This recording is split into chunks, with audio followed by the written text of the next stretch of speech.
नमस्कार दोस्तों, कैसे हैं आप सब लोग। तो आपके लिए फिर से हम उपस्थित हैं अपना चैप्टर आगे कंटिन्यू करते हुए। कल पिछले लेक्चर में हमने हेनरी लॉ के बारे में बात किया था। आज के लेक्चर में हम डिटेल में डिस्कशन करेंगे Raoult's law, ideal solution, non ideal solution. अब हम लेक्चर्स की स्ट्रेंथ या लेंथ जो है वो थोड़ी बढ़ाते हुए जाएंगे, तो थोड़ा सा आपके लिए भी फ़ायदा होगा। फीडबैक में हमको काफ़ी चीज़ें मिली हैं कि लेक्चर थोड़े बड़े करिए, तो हम जल्दी यही कोशिश करेंगे कि लेक्चर को थोड़ा सा एक स्ट्रेंथ में रखा जाए ताकि आपके टॉपिक जो हैं वो जल्दी कवर हो जाए। आज का जो हमारा टॉपिक रहेगा वो है राउल्ट्स लॉ सॉल्यूशन चैप्टर के अंदर नॉन आइडियल, आइडियल सॉल्यूशन।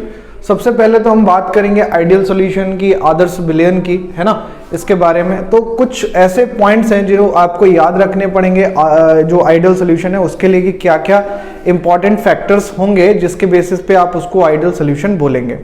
सबसे पहला फैक्टर जो होगा, जो जनरली हम थ्रू आउट द कॉन्सेप्ट ये जानते हैं कि आइडियल सॉल्यूशन वो सॉल्यूशन होंगे जो राउल्ट्स लॉ को फॉलो करेंगे, है ना। Ideal solution are those who follows Raoult's law. तो जो आपको राउल्ट्स लॉ को फॉलो करने वाले होंगे उनको हम आइडियल सॉल्यूशन की कैटेगरी में रखेंगे। अब ये आइडियल सॉल्यूशन की कैटेगरी में क्या क्या और पॉइंट्स आ सकते हैं ये देखें। तो कुछ कैरेक्टरिस्टिक्स और हैं आइडियल सॉल्यूशन के। जैसे पहला कैरेक्टरिस्टिक्स है कि वॉल्यूम मिक्सिंग जो है उसमें चेंज क्या होना चाहिए, जीरो होना चाहिए। इस कॉन्सेप्ट को अगर आपको समझना है तो कुछ इस तरीके से समझ सकते हैं कि यहाँ पे जो आपका सॉल्यूट का वॉल्यूम होगा, सॉल्यूट, और आपका जो सॉल्यूशन का वॉल्यूम होगा, सॉल्वेंट का वॉल्यूम होगा, इन दोनों को अगर आप ऐड करोगे तो हमारा क्या बनना चाहिए, सॉल्यूशन का वॉल्यूम बनना चाहिए। बात समझ में आई? यानी इसके अंदर कोई भी चेंज नहीं आना चाहिए, ना सॉल्यूट के वॉल्यूम में ना सॉल्वेंट के वॉल्यूम ऐड करने के बाद। जैसे हमारे पास 1 लीटर पानी है और उसमें हमने आधा लीटर जो है वो कुछ और मिला दिया, जैसे अल्कोहल मिला दिया ½ लीटर, ठीक है। तो अगर हमने ऐसा किया है तो नया जो सोल्यूशन बनना चाहिए वो आपका कितना बनना चाहिए, जो आपका सोल्यूशन बनेगा वो आपका कितना बनना चाहिए, 1.5 लीटर बनना चाहिए, यानी 1.5 लीटर बनना चाहिए। तो ये एक तो पहली कैटेगरी ही हो गई, ठीक है, पहला पॉइंट। दूसरा पॉइंट ये हो गया कि एनर्जी का जो चेंज है वो आपका जीरो होना चाहिए। मींस ना तो एक्सोथर्मिक रिएक्शन होनी चाहिए ना एंडोथर्मिक रिएक्शन होनी चाहिए। इट्स काइंड ऑफ कि टोटल एनर्जी का जो इसमें चेंज रहेगा वो आपका क्या रहेगा, जीरो रहेगा। अब आप ये बात तो आपके दिमाग में चल रही होगी कि पहला पॉइंट तो चलो मैं मान लेता हूँ पॉसिबिलिटी में आ सकता है थोड़ा। सेकेंड पॉइंट पॉसिबिलिटी में थोड़ा सा मुश्किल है। या तो आपका एनर्जी एक्सचेंज तो होना ही होना है ना, बॉन्ड टूटेगा, बॉन्ड बनेगा, तो ये सारा कुछ तो होना ही है। इसीलिए आगे के फैक्टर मैंने अभी नहीं पढ़े हैं, पढ़ेंगे तब हमें और समझ में आएगा। अगला आपसे कह रहा है कि नो एसोसिएशन और डिसोसिएशन, यानी आपका जो सोल्यूट है वो पानी में जाने के बाद या सॉल्वेंट में जाने के बाद ब्रेक नहीं होना चाहिए, ना तो एक्यूमुलेट होना चाहिए, ना तो एसोसिएट होना चाहिए, ना डिसोसिएट होना चाहिए, ना टूटना चाहिए ना बनना चाहिए। बात समझ में आ गई? तो ये पॉइंट हो गया important.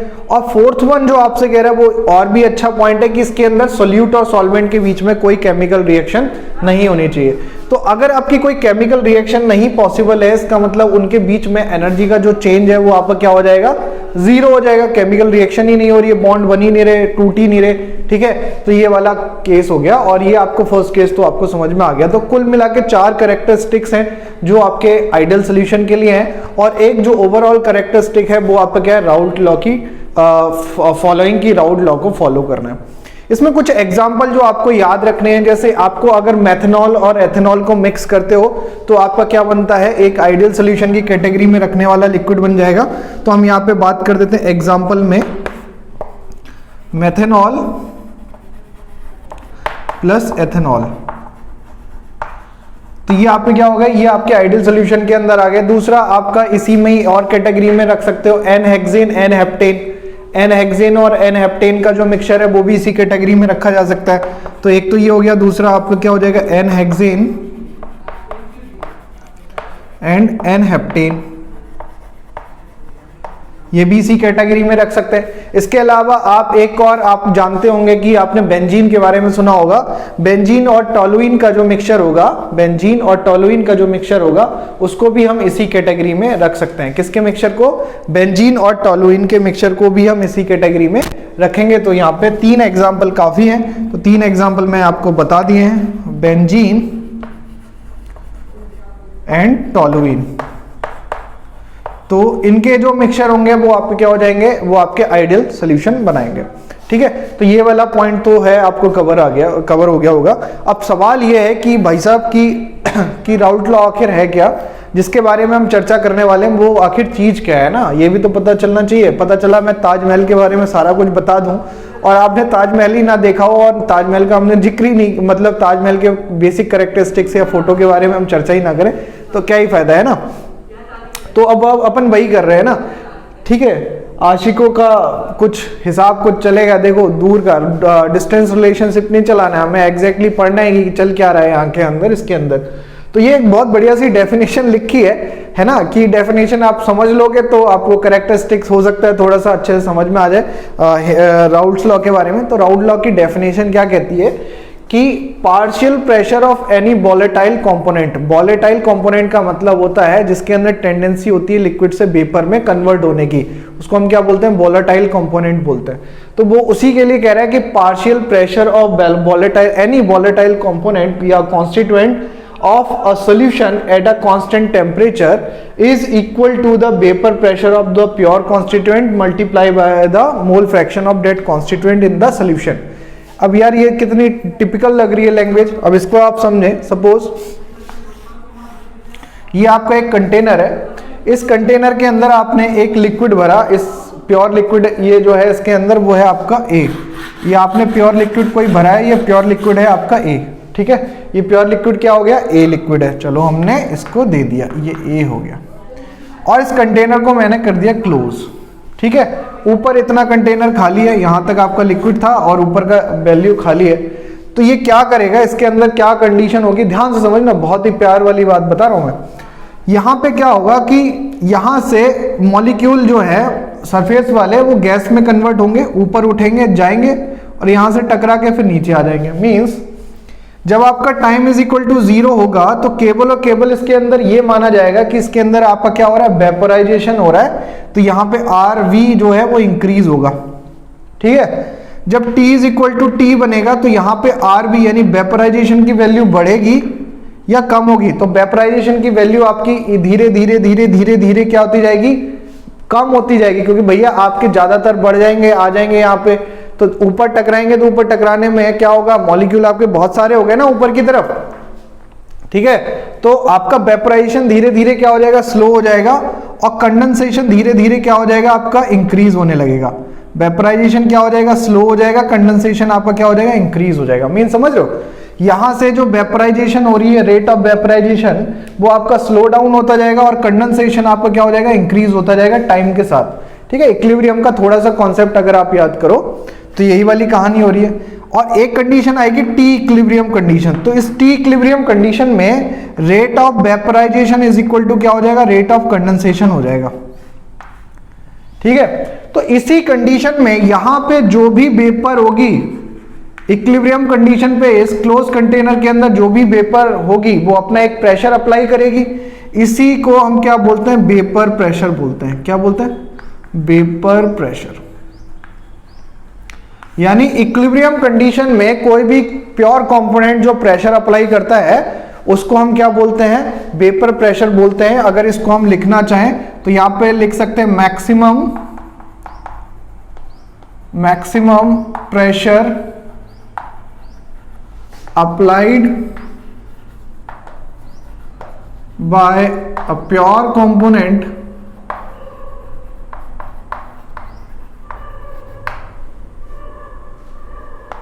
in the closed container, in the closed container, तो उसको हम क्या बोलते हैं, वेपर प्रेशर बोलेंगे। उम्मीद है कि ये वाली बात समझ में आ गई होगी। अब आपने क्या करा कि ये कंपोनेंट A था, ऐसे ही आपका एक कंपोनेंट B था, इसका अपना एक प्रेशर रहा होगा। यहाँ पे हमने कंपोनेंट B ले लिया जी, ये आपका क्या है, B है, तो इसका जो प्रेशर होगा ये भी आपका क्या हो जाएगा, पार्शियल प्रेशर हो जाएगा, यहाँ पे वेपर प्रेशर हो जाएगा। तो वेपर प्रेशर हो गया, ये भी आपका वेपर प्रेशर हो गया। तो इस वेपर प्योर फॉर्म के प्रेशर को डिफाइन करने के लिए हम इसका नाम देंगे बेटा, क्योंकि ए का है तो इसको हम बोलेंगे P0A, और क्योंकि ये बी का है तो इसको हम क्या बोलेंगे कि भाई ये बी है, ये इस तरीके से, तो इसको हम क्या बोलेंगे, P0B। Is it clear? अब आपने क्या करा कि एक बड़े कंटेनर के अंदर इन दोनों को डाल दिया, इसको भी डाल दिया, इसको भी डाल दिया, और ये क्लोज है कंटेनर ना ये भी। तो इसके अंदर आपके ए के भी मॉलिक्यूल आ गए, ठीक है, और इसमें आपके क्या हो जाएंगे, बी के भी मॉलिक्यूल आ जाएंगे, है ना।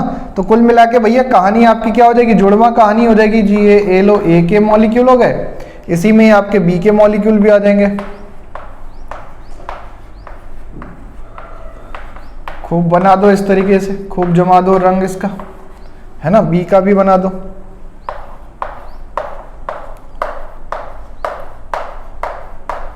ठीक, अब क्या होगा, क्योंकि ये क्लोज कंटेनर है तो यहां पे आपका जो वेपर बनेगी, इस वेपर में आपका ए भी होगा और आपका बी भी होगा। भाई वेपर में भी तो दोनों ही होंगे, जब आपका लिक्विड के अंदर दोनों है तो वेपर के अंदर भी दोनों होंगे। अब इसके अंदर आपका मान लेते हैं कि मोल फ्रैक्शन जो है एक्स ए और एक्स बी मोल फ्रैक्शन है। ए का मोल फ्रैक्शन आपका मान लेते हैं एक्स ए है और बी का मोल फ्रैक्शन आपका मान लेते हैं एक्स बी है। क्लियर। तो अगर मैं इसके अंदर इसमें प्रेशर निकालूं बी का, क्योंकि आप प्योर फॉर्म का प्रेशर नहीं होगा, ध्यान से सुनना, यहां पे केवल बी था तो बी ने अपना प्योर फॉर्म का प्रेशर अप्लाई किया, जिसको हमने क्या बोला, वेपर प्रेशर बोला।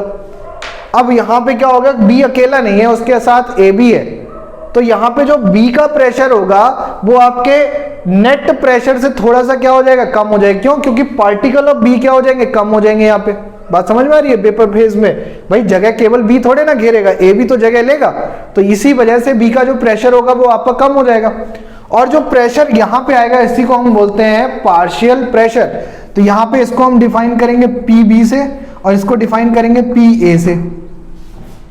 ए का पार्शियल प्रेशर क्या हो जाएगा, पी ए, और बी का पार्शियल प्रेशर क्या हो जाएगा, पी बी। और इसकी अगर अपन कैलकुलेशन करने जाएंगे तो p A is equal to क्या हो जाएगा, P not a into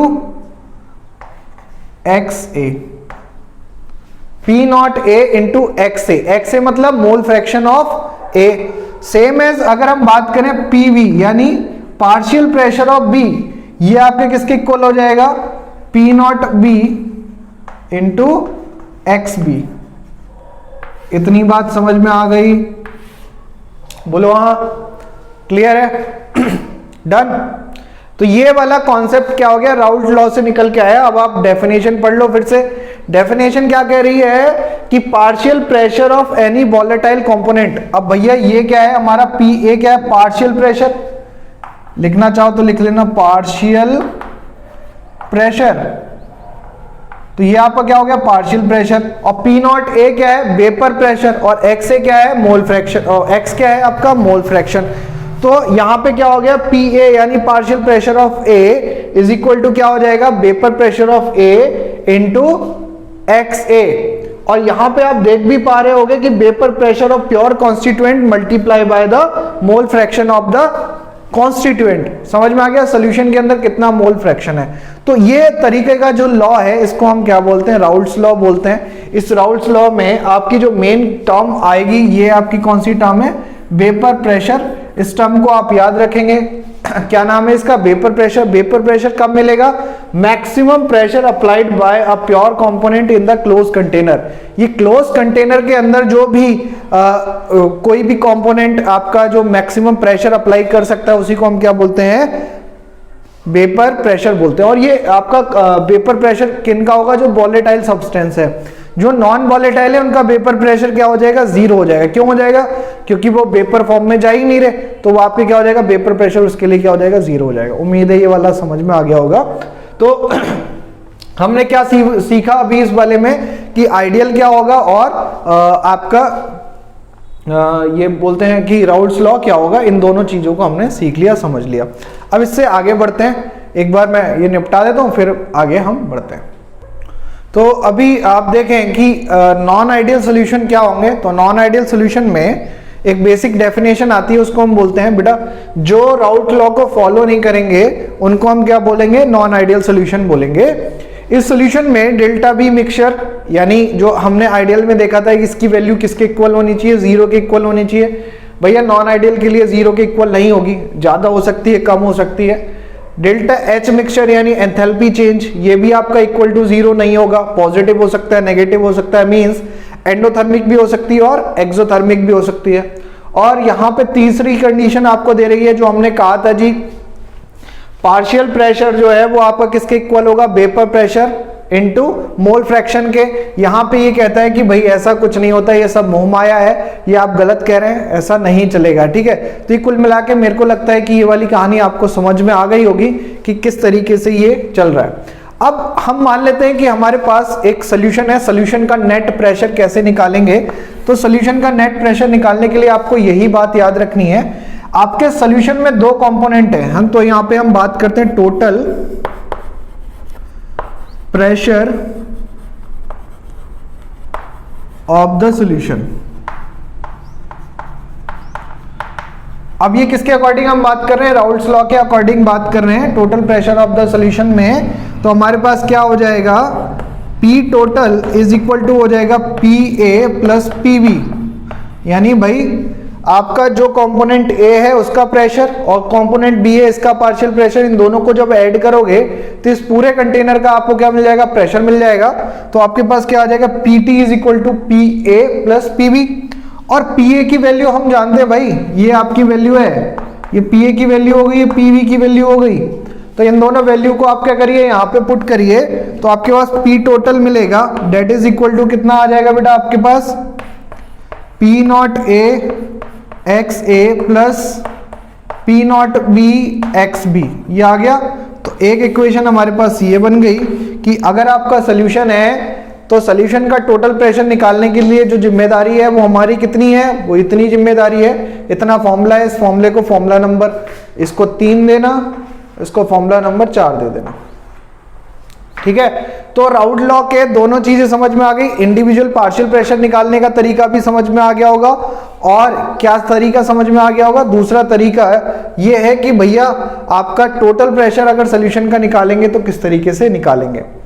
okay, अब हम इसके अंदर थोड़ा सा आगे जाएंगे, इसका ग्राफ भी देख लेते हैं। ग्राफ अगर हम थोड़ा ध्यान से देखेंगे तो वो आसान हो जाएगा आपको समझने के लिए। मैं पहले ही एक बात आपको क्लियर कर दूं कि ग्राफ रिलेटेड जो क्वेश्चन है इस चैप्टर में वो बहुत अच्छे से बनते हैं, तो इसीलिए ग्राफ्स को करते टाइम पे बहुत ध्यान रखिएगा कि एक्स एक्सिस पे क्या है, वाई एक्सिस पे क्या है, ग्राफ का नेचर कैसा है। अगर आप इनको ध्यान नहीं रखेंगे तो आपको प्रॉब्लम हमेशा होगी, इसीलिए मैं कहूंगा कि भाई इन ग्राफ को बहुत ध्यान से पढ़ें, ठीक है।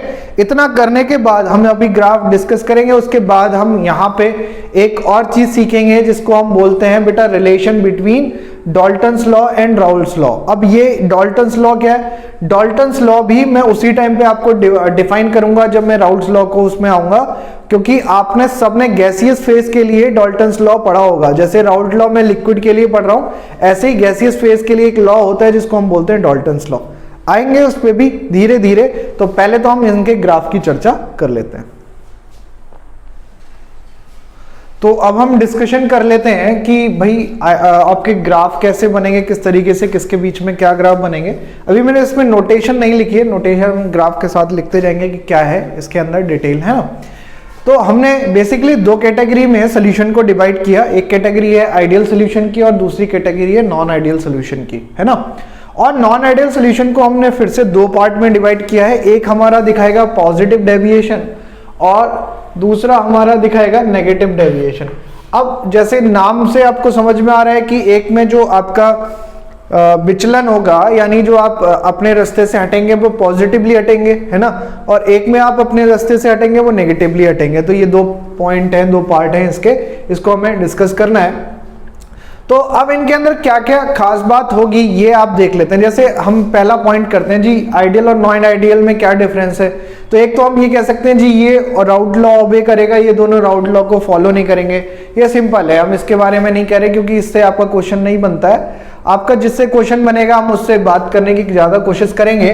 जैसा पहला जो इसका पॉइंट है वो आपका डेल्टा एच को लेके है कि डेल्टा एच इसका इज इक्वल टू क्या होता है, जीरो होता है, यानी एनर्जी चेंज या एंथैल्पी चेंज इसकी क्या होगी, जीरो होगी। जबकि अगर हम पॉजिटिव डेविएशन की बात करें, कौन से डेविएशन की बात करें, पॉजिटिव डेविएशन की बात करें, तो पॉजिटिव डेविएशन में जो डेल्टा एच मिक्सचर है वो आपको क्या होता है, ग्रेटर देन जीरो होता है, ठीक है। तो हम यहाँ पे लिख सकते हैं डेल्टा एच मिक्सचर है ये, और यहां पे भी हम लिखेंगे कि डेल्टा एच मिक्सचर ये आपका क्या होगा, ग्रेटर देन जीरो होगा हमारा, ठीक है। यानी ये आपका डेल्टा एच की वैल्यू आपको क्या मिलेगी, ज्यादा मिलेगी। इसका मतलब ये आपका नेचर में क्या होगा, एंडोथर्मिक होगा, ठीक है, ये आपका नेचर में क्या होगा, एंडोथर्मिक होगा। ठीक है, हीट आपकी एब्जॉर्ब होगी। इधर अगर अपन बात करें नेगेटिव डेविएशन में, तो नेगेटिव डेविएशन में आपका क्या हो जाएगा, ये आपका डेल्टा एच जो देगा वो आपका देगा less than zero. Less than zero का मतलब क्या है कि ये आपकी कैसी रिएक्शन होगी, एक्सोथर्मिक रिएक्शन होगी।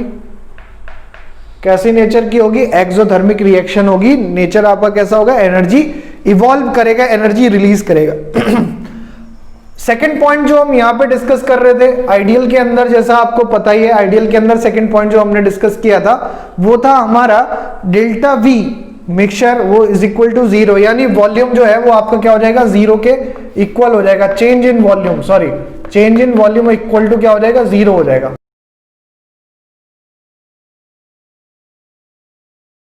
तो यहां पे देखें कि जो आपका पॉजिटिव डेविएशन है इसमें क्या हो जाएगा, डेल्टा बी मिक्सचर क्या हो जाएगा, ग्रेटर देन जीरो हो जाएगा, यानी वॉल्यूम ऑफ सॉल्यूशन ये आपका क्या होगा, ग्रेटर देन होगा किससे, volume of solute plus volume of solvent.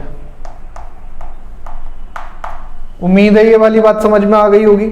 ठीक है, इधर अगर अपन बात करें तो यहां पे आपका क्या हो जाएगा, वॉल्यूम यानी डेल्टा वी मिक्सचर ये आपका क्या हो जाएगा, लेस देन जीरो हो जाएगा। और लेस देन जीरो का मतलब ही यही है कि volume of the solution is less than volume of solute और वॉल्यूम ऑफ सॉल्वेंट। ठीक है, क्लियर।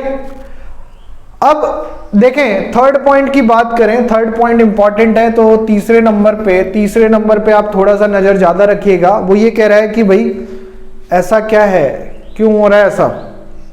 तो उसके लिए आपको एक कॉन्सेप्ट याद रखना है, अट्रैक्शन। आपके पास दो चीजें हैं, एक ए है और एक बी है, एक सोल्यूट है और एक सॉल्वेंट है। तो यहां पे तो कोई अट्रैक्शन नहीं होता, no attraction between solute and solvent. तो यहां पे लिख सकते हैं भाई बिल्कुल ये, इसको दुनिया से कोई मतलब नहीं है, मोहमाया से कोई मतलब नहीं है। तो नो अट्रैक्शन और रिपल्शन, नो अट्रैक्शन और repulsion between solute and solvent. अब जो सॉल्यूट है हम उसको किससे रिप्रेजेंट कर रहे थे, आपका बी से, और सॉल्वेंट को ए से। तो हम लिख सकते हैं बिटवीन ए एंड बी, है ना। इसको आप समझ लीजिएगा, ए और बी क्या है, मैं यहां पे लिख देता हूं। ए आपका सॉल्यूट है और सॉल्वेंट है, और बी आपका क्या है, सॉल्यूट है। ठीक है, ये आप याद रखेंगे तो बढ़िया रहेगा। तो यहाँ पे हमने क्या किया है कि कोई अट्रैक्शन नहीं है, ना रिपल्शन है, ना आपसे प्रेम है, ना आपसे दुश्मनी है। तो इस तरीके का जो व्यवहार है, इस तरीके की जो टेंडेंसी है, उसमें आपका क्या हो जाएगा बेटा, आपका रिपल्शन और अट्रैक्शन क्या हो जाएगा, जीरो। ये कब आएगा, जब आइडियल का केस आएगा। इसमें आप थोड़ा सा सोचें कि वॉल्यूम ऑफ सॉल्यूशन किस तरीके से इंक्रीज होगा। दो लोग हैं, दो के बीच में प्रेम ज्यादा है, तो प्रेम अगर ज्यादा होगा तो वो आपस में चिपक के बैठ सकते हैं, है ना। इतना पास आओ कि बीच से हवा भी पास ना हो पाए, है ना। ये प्रेम है, ये क्या है, प्रेम है। तो इसमें आपकी जो वॉल्यूम आ रही है, नेट वॉल्यूम, वो क्या होगी, डिक्रीज होगी। समझ में आई बात, अट्रैक्शन है। और अगर आपके दो दुश्मन है, तो दुश्मन यानी सेम पोल, भाई हो ही नहीं सकता। प्रेम मोहब्बत तो दूर की बात है, पास नहीं आएंगे। बात समझ में आ रही है। तो उनके बीच में जो नेट वॉल्यूम रहेगा वो आपको क्या हो जाएगा, बढ़ जाएगा। रिपल्शन हो रहा है उसमें। ठीक है, बात समझ में आ गई। एक गाना है, याद रखना, दूरी न रहे कोई आ इतने करीब आए। ये किसके लिए, अट्रैक्शन के लिए। ठीक है, और यहां पे क्या है, आपकी दुश्मनी कबूल मुझे, आपकी दोस्ती से डरता हूं। यहां पे ये वाला भाग होगा। बात समझ में आ गई कि यानी भैया यहां पे क्या रहेगा, रिपल्शन रहेगा। तो यहां पे हम लिख सकते हैं कि repulsion between A and B. ठीक है, अब इसमें आप लिख सकते हैं attraction, attraction between A and B. Clear, कोई दिक्कत यहां तक? मेरे को तो नहीं लगता क्योंकि परेशानी होनी चाहिए। अब ये 2-3 पॉइंट जो हमने देखे हैं कि ये सब आपको समझ में आ गए होंगे कि भैया यहाँ पे अट्रैक्शन रिपल्शन भी नहीं है, यहाँ पे आपका रिपल्शन है, यहाँ पे आपका अट्रैक्शन है। अब आते हैं ग्राफ के अंदर कि ग्राफ के अंदर इसके कैरेक्टर कैसे बढ़ेंगे, क्या कैसे चेंज होंगे। ये तीनों आपको ग्राफ दिखाई दे रहे हो, सबको दिखाई दे रहे हैं। तो इन तीनों ग्राफ में बेसिकली सबसे पहले हम फर्स्ट ग्राफ की चर्चा कर लेते हैं, फर्स्ट ग्राफ को देखते हैं, फिर हम उधर की तरफ जाएंगे। इसको हम बोलते हैं by axis graph. By axis का मतलब है इसमें 2 एक्सिस हैं इस तरफ, एक ये है और एक ये है, और एक नीचे आपका एक्स एक्सिस है। यहाँ पे वैल्यू चेंज हो रही है, तो इन वैल्यू को समझे क्या क्या वैल्यू है। यहाँ पे मैं मान लेता हूँ कि प्योरली मेरे पास सोल्यूशन जो था वो आपका ए का था, तो यहाँ पे मोल फ्रैक्शन एक्स ए ये था इज इक्वल टू 1, और मैंने इसके अंदर v ऐड करता रहा, तो b ऐड करता रहा, तो यहाँ पे X B is equal to क्या हो गया, 1 हो गया।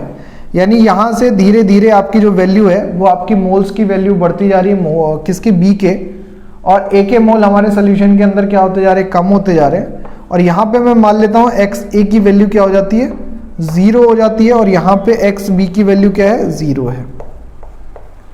यानी इस कंडीशन में प्योरली b है हमारे पास, और इस कंडीशन में हमारे पास क्या है, प्योरली a है। उम्मीद है ये समझ में आया होगा। तो जैसे जैसे a की वैल्यू आपकी, ये a हो गया, यहाँ पे ये ध्यान रखना, ये वाला पॉइंट a आपके पास प्योरली क्या है, a, तो यहाँ पे जो प्रेशर होगा वो आपका क्या होगा, P नॉट a होगा। यहाँ पे प्योरली क्या है, b, तो यहाँ पे जो प्रेशर होगा वो आपका क्या होगा, P नॉट b होगा। क्लियर?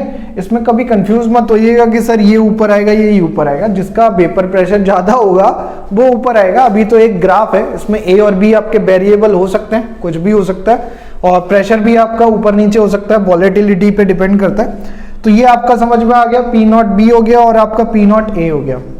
अब धीरे धीरे ये क्या हो रहा है, P नॉट a आपका क्या होता जा रहा है, डिक्रीज होता जा रहा है। P नॉट a की वैल्यू क्या हो रही है, धीरे धीरे डिक्रीज हो रही है, देख रहे होगे ये इस तरीके से। और यहां से जो वैल्यू हो रही है ये आपकी इंक्रीज हो रही है, किस तरीके से, यहां से x जो जो एक्स बी है वो पहले 0 है, फिर वो आपका मैक्सिमम हो गया।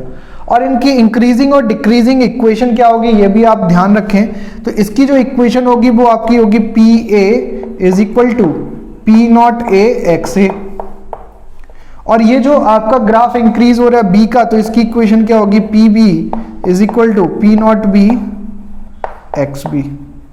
ठीक है, और ये दोनों पॉइंट जो है वो किसके हैं बेटा, सोल्यूशन को मिक्स करते हुए मिल रहा है। तो यहाँ पे आपका जो टोटल, यहाँ पे जो आपका प्रेशर बनेगा वो आपका बनेगा P total is equal to P A plus P B.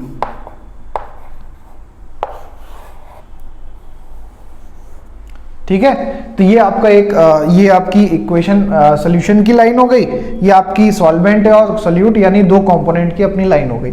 इसमें एक चीज और ध्यान रखें कि ये जहां पे इंटरसेप्ट कर रहे हैं, इस इंटरसेप्शन पॉइंट पे दोनों का जो प्रेशर होगा वो आपका क्या होगा, इक्वल होगा। ए और बी का दोनों का प्रेशर क्या होगा, इक्वल होगा। बट हो सकता है यहाँ पे मोल फ्रैक्शन अलग अलग हो, है ना, मोल फ्रैक्शन आपका अलग हो सकता है ए और बी का, बट यहाँ पे जो प्रेशर है वो आपका क्या होगा, इक्वल रहेगा। तो उम्मीद है ये वाला ग्राफ आपको समझ में आया होगा। अब हम करते हैं सेकंड ग्राफ की, जिसमें हमें क्या करना है, पॉजिटिव डेविएशन देखना है। तो पॉजिटिव डेविएशन देखने के लिए ध्यान रखना कि नीचे के नोटेशन तो आपको वही लिखने हैं। यहाँ पे आपका क्या हो जाएगा, X A is equal to 1, यहाँ पे X B is equal to क्या रहेगा, 1। अब यहाँ पे आप देख पा रहे हैं क्योंकि यहाँ पे अट्रैक्शन की जगह पे रिपल्शन फोर्स लग रहा है बिटवीन द मॉलिक्यूल्स। तो अगर आपका रिपल्शन फोर्स लगेगा तो ये आपका कैसा डेविएशन दिखाएगा, आपका पॉजिटिव डेविएशन दिखाएगा। तो ये जो ए की इक्वेशन है, यहाँ पे तो आपका क्या हो जाएगा, पी नॉट ए हो जाएगा, यहाँ पे आपका क्या हो जाएगा, पी नॉट बी हो जाएगा। बट ये जो इक्वेशन है आपकी इंक्रीज होते हुए, नेचुरल तो ये है आपका आइडियल वाला कर्व स्ट्रेट लाइन आना चाहिए, बट यहाँ पे आपका स्ट्रेट लाइन की जगह पे थोड़ा सा डेविएट हो रहा है ऊपर की तरफ। तो इसकी जो इक्वेशन आप लिखेंगे वो हो जाएगी पी ए इज, यहाँ पे बाहर लिख देते हैं इसको ताकि आपको कोई दिक्कत ना हो, या ठीक से लिखते हैं। तो ये आपकी जो इक्वेशन होगी वो होगी पी ए ग्रेटर देन क्या हो जाएगा, पी नॉट ए एक्स ए। ये आपकी इक्वेशन क्या हो जाएगी, p a greater than p not a x ए। और सेम एज यहाँ पे इक्वेशन लिखोगे तो p b greater than p not be x b. यानी आइडियल से जो वैल्यू है वो आपकी क्या मिलेगी, ग्रेटर मिलेगी। अब ये पूरी सोल्यूशन की जो वैल्यू है वो आपकी क्या हो जाएगी, P total is equal to क्या हो जाएगा आपका P A plus P B. ये तो आपकी कभी भी चेंज नहीं होगी, लेकिन अगर इसी इक्वेशन को आप ऐसे लिखे हैं पी टोटल, तो ये आपकी क्या आएगी, ग्रेटर देन किससे, P not a x A plus P not be x B. इससे आपकी क्या मिलेगी, ग्रेटर देन मिलेगी। सेम एज यहां पे अगर हम डिस्कस करेंगे तो ये वही कहानी है कि X A is equal to मिलेगा 1, X B is equal to मिलेगा 1, यहां पे मिलेगा पी नॉट ए, यहां पे मिलेगा पी नॉट बी, और इसकी अगर इक्वेशन लिखेंगे तो यहां पे हमने ग्रेटर देन का साइन लगाया, यहां पे हम लेस देन का लगाएंगे, तो यहां पे जो इक्वेशन आएगी वो आएगी p a less than p not a x ए, और इसके लिए आएगी p b less than p not be x b. और ओवरऑल सॉल्यूशन की जो इक्वेशन हमारी बनेगी बच्चे, वो आपकी क्या बन जाएगी, P total is equal to P A plus P B. ये तो ऑलवेज रहेगा, और इसको अगर हम थोड़ा सा डिफाइन करके लिखेंगे तो P total is equal to हो जाएगा, पी टोटल लेस देन हो जाएगा किससे, P not a x A plus P not be x B. तो ये आपकी इक्वेशन आ जाएगी। उम्मीद है कि यहां तक किसी को कोई समस्या नहीं होनी चाहिए। आपके पास तीनों ग्राफ कवर हो गए, तीनों ग्राफ आप एक बार देख लीजिए, और उसके बाद हम इनके कुछ एग्जांपल्स भी देखेंगे कि आइडियल का सॉल्यूशन का एग्जांपल क्या हो जाएगा, और पॉजिटिव का एग्जांपल क्या हो जाएगा, और नेगेटिव का एग्जांपल क्या हो जाएगा। ठीक है, तो आप पहले तीनों ग्राफ को आप एक बार ठीक से देख लें, और उसके बाद हम एग्जांपल की चर्चा करते हैं।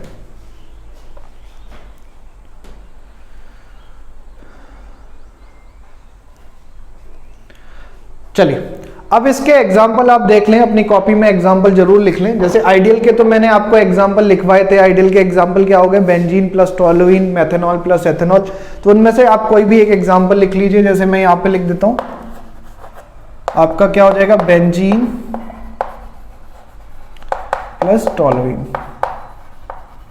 ठीक है, यहां पे भी आप एक एग्जांपल देखो, ध्यान रखना कि आपको यहां पे क्या होना चाहिए, रिपल्शन होना चाहिए। यानी ऐसे सॉल्यूशन जो ठीक से मिक्स नहीं हो पाएंगे वो आपके क्या हो जाएंगे, आपके पॉजिटिव डेविएशन शो करेंगे। जैसे एग्जांपल में आप देखें, ethanol plus carbon disulphide CS2, carbon disulphide, ethanol plus ethanol नहीं, acetone plus carbon disulphide, acetone plus carbon disulphide. तो एसीटोन और कार्बन डाइसल्फाइड का जो आपका मिक्सचर होगा वो आपका कैसा दिखाएगा, पॉजिटिव डेविएशन दिखाएगा। इसी में एक याद रखना कि एसीटोन प्लस यहां पे लिख देते हैं, एसीटोन प्लस एथेनॉल, तो ये आपको क्या दिखाएगा, पॉजिटिव डेविएशन दिखाएगा। यहां पे देखें, acetone plus aniline, acetone plus aniline. तो एसीटोन और एनिलीन की अगर हम बात करेंगे, दोनों के बीच में हमारा क्या बॉन्ड बन सकता है, हाइड्रोजन बॉन्ड बन सकता है। दूसरा एसीटोन और क्लोरोफॉर्म, एसीटोन प्लस क्लोरोफॉर्म। तो यहाँ पे कुछ एग्जाम्पल हो गए कि जो आपके पॉजिटिव और नेगेटिव डेविएशन को शो करेंगे। तो इसमें ग्राफ से रिलेटेड आपके क्वेश्चन आ सकते हैं। यहाँ से आप ग्राफ देके पूछ सकते हैं कि कौन सा डेविएशन हो रहा है, कौन सा डेविएशन नहीं हो रहा है, या कौन सा ग्राफ करेक्ट है, कौन सा ग्राफ इनकरेक्ट है। इस तरीके के सवाल आपके बन सकते हैं।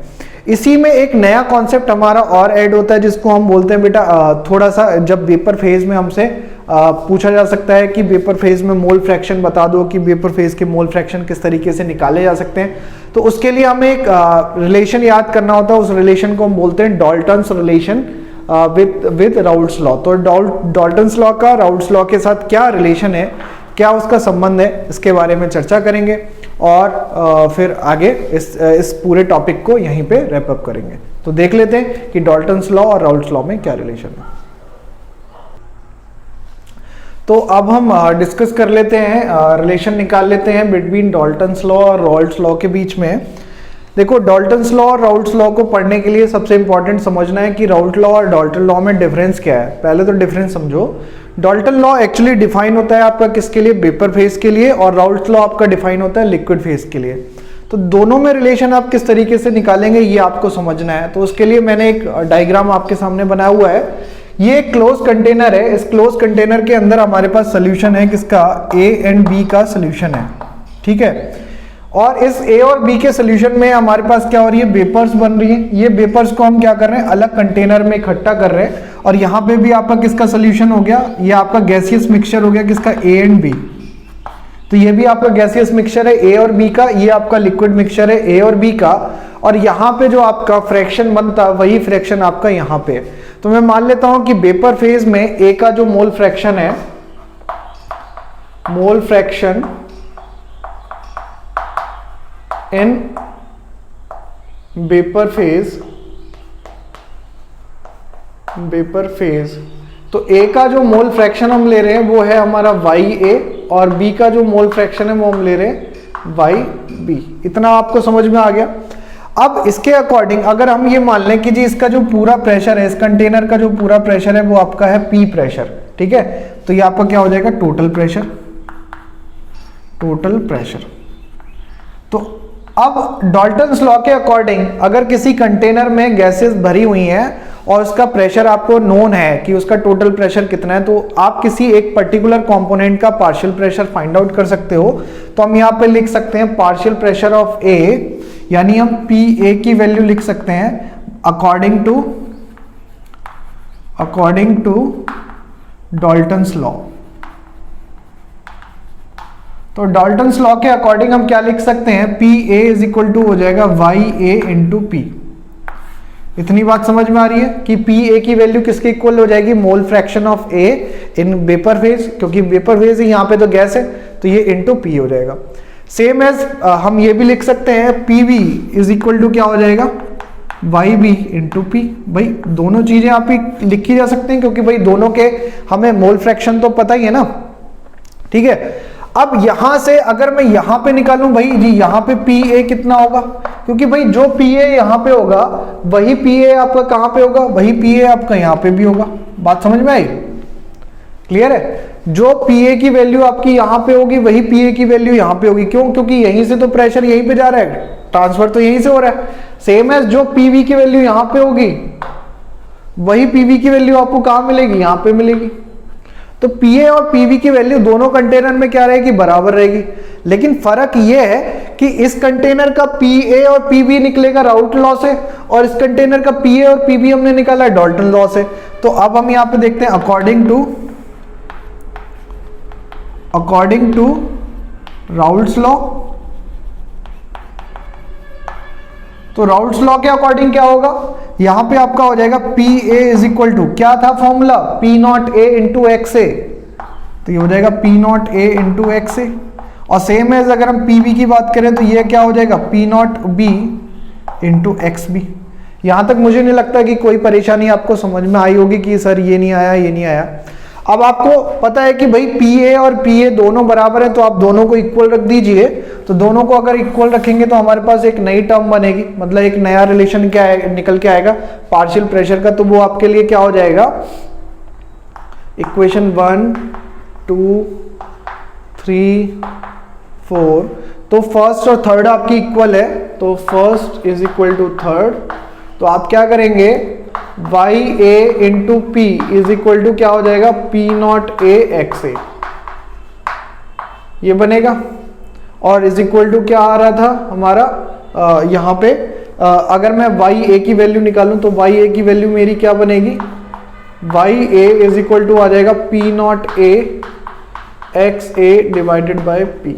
आपका यही बन जाएगा P not a x A divided by P. अच्छा, इसको आप ऐसे भी लिख सकते हो, P not a x A क्या है, तो P not a x A आपका था P A divided by P. तो ये भी एक इक्वेशन है, ये भी एक इक्वेशन है। तो आपके पास दो इक्वेशन आ गई, इन दोनों इक्वेशन को आप लिखेंगे तो सेम एज आपको क्या मिलेगी, वाई वी भी मिल जाएगी, वाई वी की वैल्यू मिल जाएगी पी वी अपॉन पी, ठीक है। और ये भी आपको पता है कि Y A plus Y B is equal to क्या होगा, 1 होगा, ठीक। तो ये तीन आपके पास रिलेशन जो थे वो हमने निकालने की कोशिश करी, उसको समझाने की कोशिश करी। इसके बाद इन्हीं राउल्ट्स लॉ के जो रिलेशन है इन्हीं को हम थोड़ा सा और डिराइव करेंगे आगे, और देखेंगे कि इनसे और क्या फॉर्मूले हमारे बन सकते हैं। कब, जब हमारे पास सोल्यूशन जो होगा वो आपका नॉन वॉलेटाइल सोल्यूशन आ जाएगा, उस कंडीशन में हम देखेंगे है ना, और या फिर आपका सोल्यूट का जो मोल फ्रैक्शन है वो बहुत ही कम हो जाएगा, नेग्लिजिबल हो जाएगा, तब हम देखेंगे। तो इन सारी चीज़ों की हम कैलकुलेशन अगले एक लेक्चर में करेंगे, जहाँ पे मैं थोड़ा सा आपको एजियोट्रॉप्स के बारे में भी बताऊंगा और इनके डेरिवेशन के बारे में भी हम वहाँ पे डिस्कस करेंगे। और वहीं से हम अपनी एक नई श्रृंखला स्टार्ट करेंगे, नया टॉपिक स्टार्ट करेंगे जिसका नाम होगा कॉलिगेटिव प्रॉपर्टीज। तो उम्मीद है कि इन दोनों लेक्चर से इस पूरे कंप्लीट लेक्चर से जो हमने हेनरी लॉ पढ़ा था वो और इसको आप रिलेट कर पा रहे होंगे। अगर आपको कोई भी फीडबैक देना है तो आप कमेंट सेक्शन में दे सकते हैं। अगर आप इनरोल करना चाहते हैं हमारे आगे आने वाले टेस्ट सीरीज के लिए तो भी आप कमेंट सेक्शन में लिख सकते हैं। और आप डिस्क्रिप्शन जरूर पढ़ा करिए, क्योंकि उसमें आपको कुछ ना कुछ लिंक जरूर दिया होता है, उसके जरिए आप हमसे जुड़ सकते हैं। सब्सक्राइब करना मत भूलिएगा चैनल को, पीजीटी टीजीटी क्लासेस, और इसको जितने लोगों तक आप पहुंचाना चाहते हैं उतने लोगों तक आप पहुंचा सकते हैं। यही हमारी सबसे बड़ी फीस हो जाएगी। तो आज के लिए इतना ही, धन्यवाद, थैंक यू, अपना ख्याल रखें, बाय बाय।